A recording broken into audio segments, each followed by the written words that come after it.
And hopefully you guys enjoy. If it's something that you guys like, you know, these videos get posted straight to Facebook afterwards, so you guys can go back and rewatch as much or as often as you want, and take notes as we go.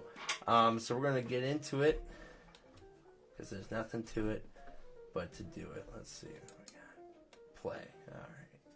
There it is. Alright, so Cooking with Tony, South Mountain YMCA Camps Online Camping. Smooth jazz. Alright, here we are. So we have our basic layout of everything we're going to need for cooking today. We got a saucepan with a lid, a pot to boil our water, a strainer, we got some olive oil, we got some pasta, some rows of pasta, and some frozen popcorn chicken, we got some garlic salt. That's a baby Daniel. Oh my gosh. We got Parmesan cheese, 2 varieties. We got some Ragu pasta sauce, some spaghetti sauce, and obviously a plate and a fork because you need something to eat with at the end.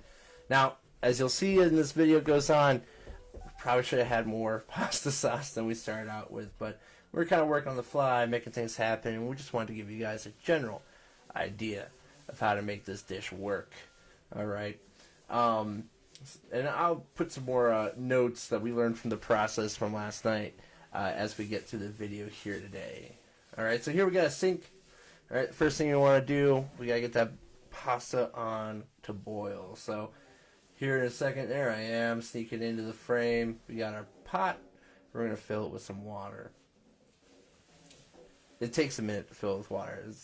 It's a good bit of water. We ended up making, in the setup that we had about 2 pounds of pasta overall. You don't need that much pasta necessarily for making this dish. We made a lot of pasta because it gave us a bunch of leftover for later. And also, who doesn't love pasta, you know? So we got it filled up. Gonna finish filling it. Beautiful side view of me. Goodness. Alright, we bring the water over to the stove. Alright, over your cooking surface, your stove. We did it in this video as we did everything where you only needed a stove top to make this dish. You can make it utilizing also your oven or your microwave and a couple of various things for different parts of the process.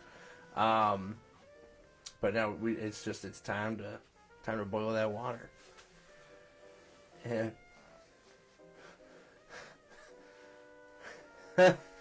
okay.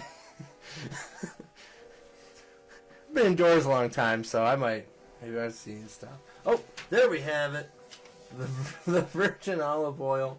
Alright, whenever I boil water for pasta, I always put a good helping of olive oil into the pasta. I've heard various reasons for doing this. Some people do it because it adds a taste, adds a flavor into it. Some people do it because it helps make sure that the pasta doesn't stick to the cooking surface, so to speak. There's a number of reasons why you can add it. I always add some olive oil and also some salt eventually, just to help with the boiling process. And there we have little Blobby, who's kind of become our quarantine mascot. Look at that little mullet he has going on. Blobby is Corey's son, and that's Sarah, Corey's wife. And while we were doing this, Blobby got hungry. When Blobby's hungry, when a baby's hungry, it's time for the formula. I believe he's going into his 4th month of age. So he's still in formula. So everything we were cooking was really just kind of a tease. But I'm coming back in because that pan we have set up, I'm debating coming back in. That pan we have set up is obviously going to be for our sauce and our chicken. At this moment we're remembering, oh yeah, the camera is still recording. Yeah. Yep. Just watching this water boil. Blobby's like patiently. Look how patient. Oh, a little spittle there. Look at him go. He's a very patient little baby though in this picture. Oh, well, we're back over here. Okay, so we got the water boiling on the left there. We got our pan set up on the right. The water is boiling with some olive oil already in there. In the pan, we're not going to use butter this time. I know, everyone's heart is broken. Instead, we're going to be doing some olive oil in there just here in a little bit. Checking the heat, the temp, boiling water, it's one of those things where the more you watch it and look at it, the longer it takes, the less fun it is. But as soon as you neglect it or aren't paying enough attention, that water boils right up. It's crazy. I don't know the science behind it. Well, I mean, it's thermodynamics, but we're not going to get into that today. All right, so here we got Corey's back, front, walk away, always classy. We got the pans heating up.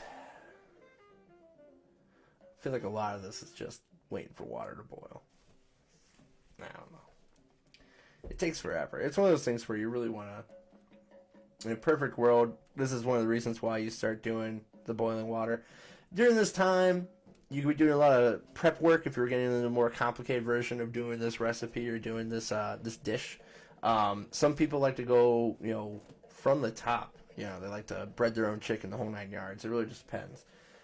But we finally got that water getting to a good heat. Look at me wafting the steam into my own face. That's genius. That's the wrong stirring stick. Good job, Tony. We actually wanted to use, I prefer to use tongs. Tongs whenever I do pasta, because in the end of the day you'll be able to pick it up and move it and do all that stuff. And it works the same for getting some stirring. In retrospect, though, I definitely do wish that I'd used the longer tongs. But I made that decision at the beginning. I can only blame myself.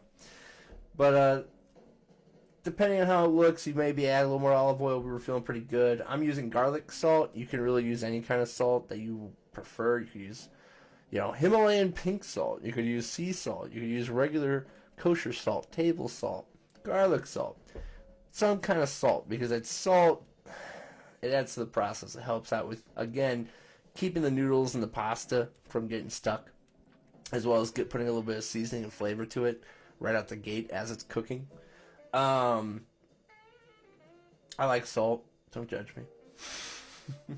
But it's in there. It's mixing. You can kind of see the oil floating at the top there. That's why you maybe see us stir it here and there, and that's fine, because as we apply and put in the pasta to cook and stir it around, that stuff's going to get all mangled and mooshed up together. So it's going to be okay.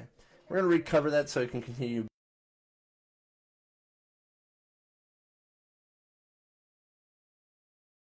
Power of technology and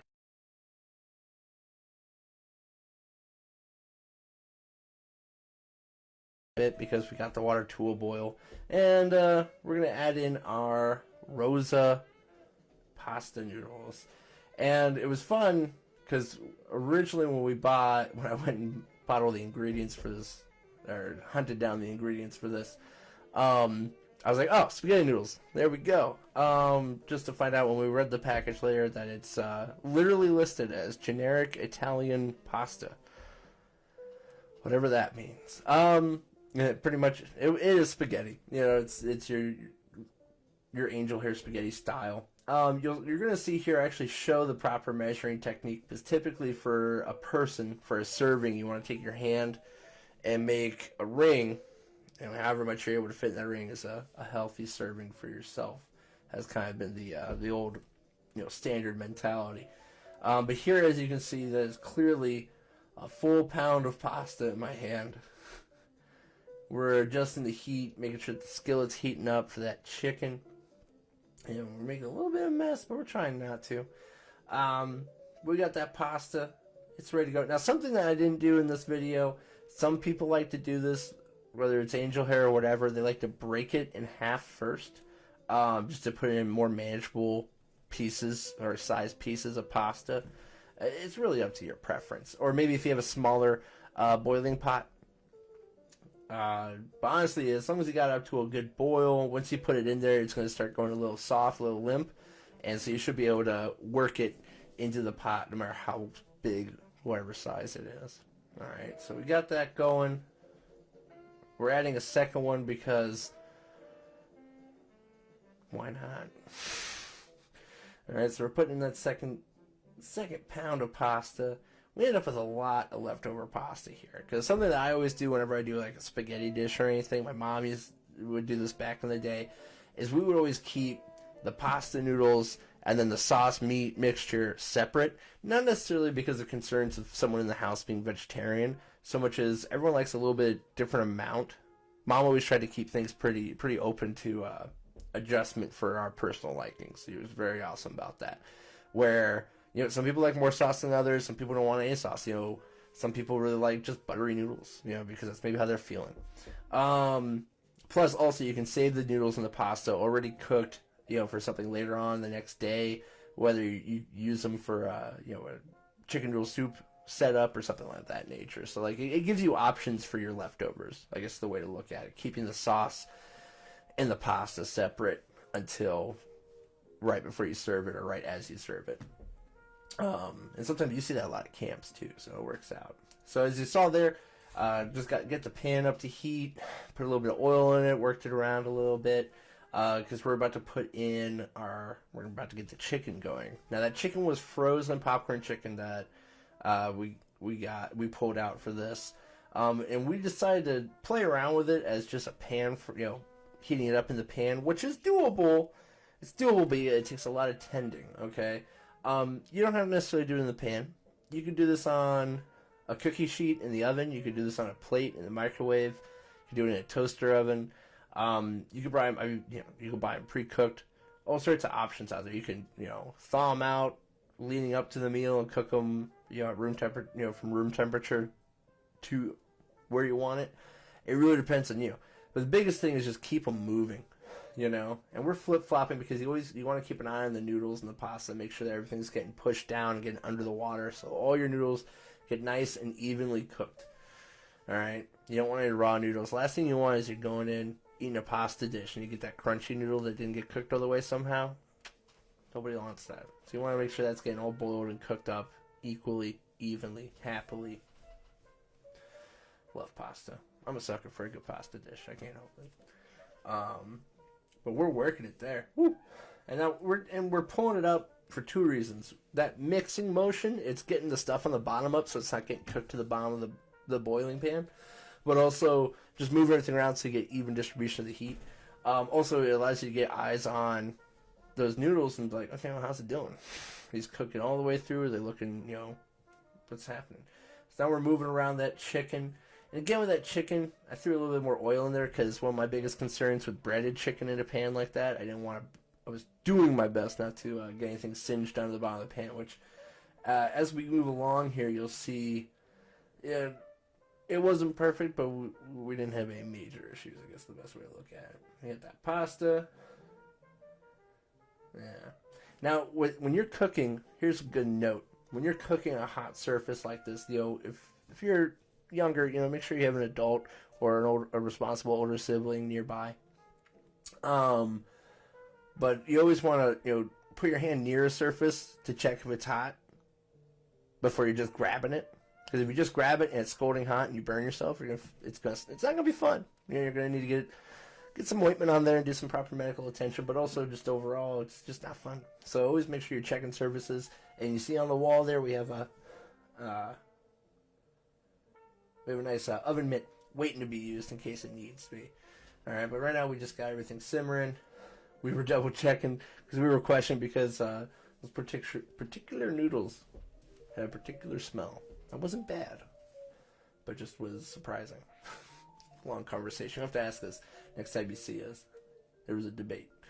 So now we got going back to the chicken again, moving around. Now I let it sit for a little bit too long. See, it's got a little bit of a, but nothing too bad. So we're moving it around. We're about to add our sauce. Now I only added last night when we were initially cooking it. We added just the one jar of ragu. In retrospect, looking at it, we were like, man, we should have done 2 jars of ragu. And something we also could have done, again, giving you options for how you cook this stuff. You can do the chicken. The chicken doesn't necessarily have to be breaded. If you're looking for a slightly healthier alternative, you can use like a multi-grain pasta and an unbreaded chicken. It really depends on preference and, you know, what you're looking to do. We could have cooked the chicken in an oven or a microwave setting or a couple other different options. And we could have mixed the sauce in with it right here like we're doing now. Or we could have kept it all separate. Again, you know, kind of with that mentality that my mom used to have cooking dinner for us kids back in the day.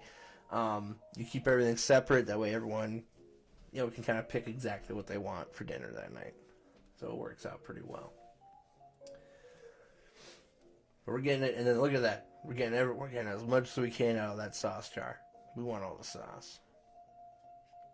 That's a nice part of it. Alright, so we're getting in there with that little spatula. Getting all the sauce out. Getting everything good. Alright.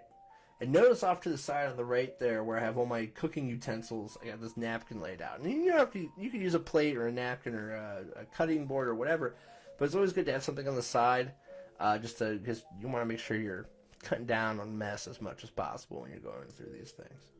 But we're stirring it up, make sure all the chicken's getting all sauced up. And again, in retrospect, a little more sauce would have been good. I think we end up adding a little more sauce later on down the road when we were enjoying it afterwards. But that chicken is just about cooked, and that sauce is caught up to it. So everything's happy, hunky-dory. And once that sauce is in there to help kind of lubricate everything, so to speak, the bread has, there's a buffer between the bread and the pan, which helps out with cooking.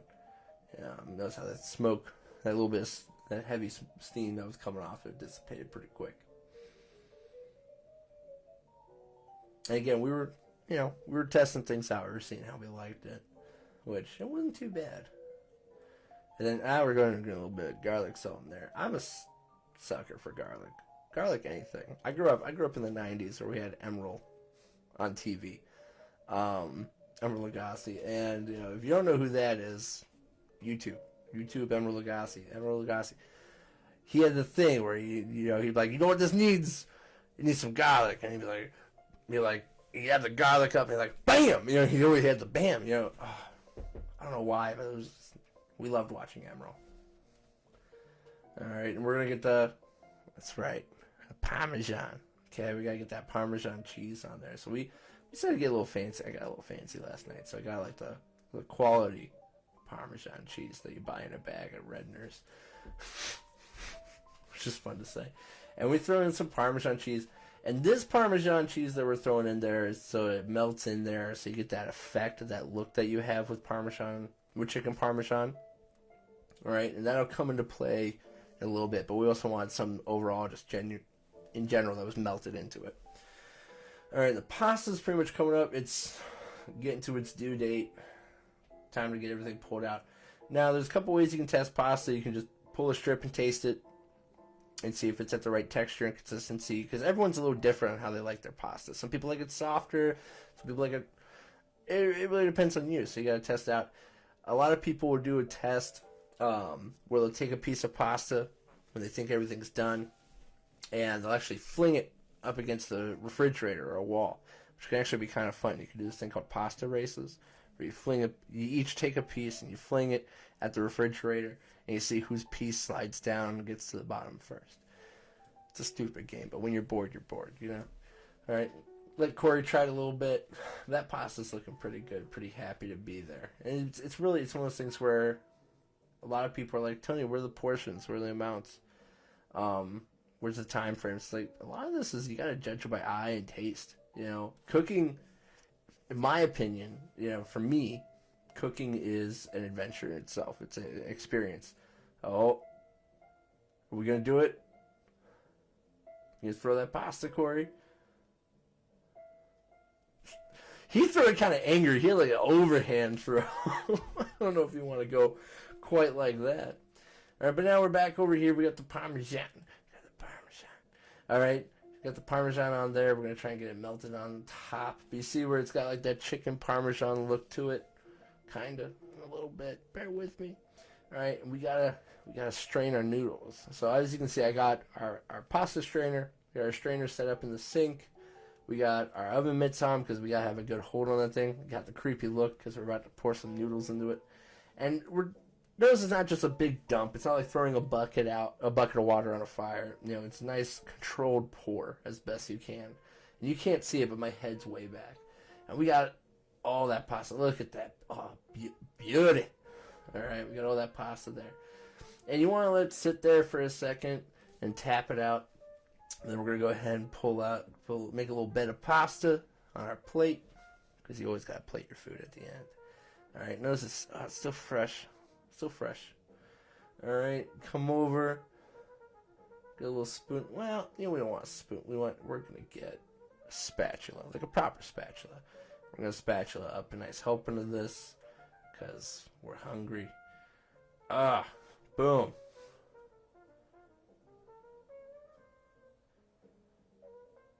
There you go. Look at that guy. Look at that happy little guy there. All right, we set that back down over on our napkin, so it's nice and happy. And bada bing, bada boom. You got your chicken parmesan spaghetti. All right, with a little extra parmesan and romano that you can put on top. All right, so that essentially, that brings it where that's our chicken parmesan spaghetti. It's real simple. We laid out some options, talked about. Again, just like any of our other cooking classes, make sure that if there's anything that involves hot surface, extremely hot surfaces, cutting implements and things like that, or just heavy lifting in the kitchen, make sure that you're accompanied by an adult or a responsible sibling, older sibling. With this recipe, it's simple. Heat up boiling the water, making the pasta, your chicken, your sauce, add together. Add spices that you enjoy the most, and there you go. It makes for a nice thing.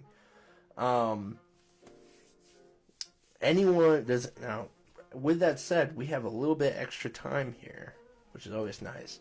Does anyone who's watching have any questions? Because it's pretty straightforward, but you never know. There might be questions. I know, like what temperatures do you use? Well, for boiling water, I'm a little impatient, so I use the warmest temperature I can get, at least for boiling it. But once you get that water to a boil, I'll bring it down. Just kind of works out the best. All right. Well, that is our video. I hope you guys all enjoyed it. I know tomorrow on the schedule, if I remember correctly, it should be Nathan with sewing. Yes, indeed. All right. Tomorrow at 4 p.m., you have basic sewing, buttons and patches with Nathan Scott Branner, CEO. And then Friday, we got Wake Up with Sam at 10 a.m. I see Sam's joined and tuned in on this video. So shout out to Sam Westfall. He's going to be doing another Wake Up at 10 a.m. on Friday. And then Friday at 4 p.m. will be map reading with myself. We're going to be going over topographical maps. I know, very exciting. Other than that, I hope you guys have been enjoying your time. Everyone stay safe, stay healthy. And I guess we'll see you guys next time here on Online Camp Classroom. Take it easy.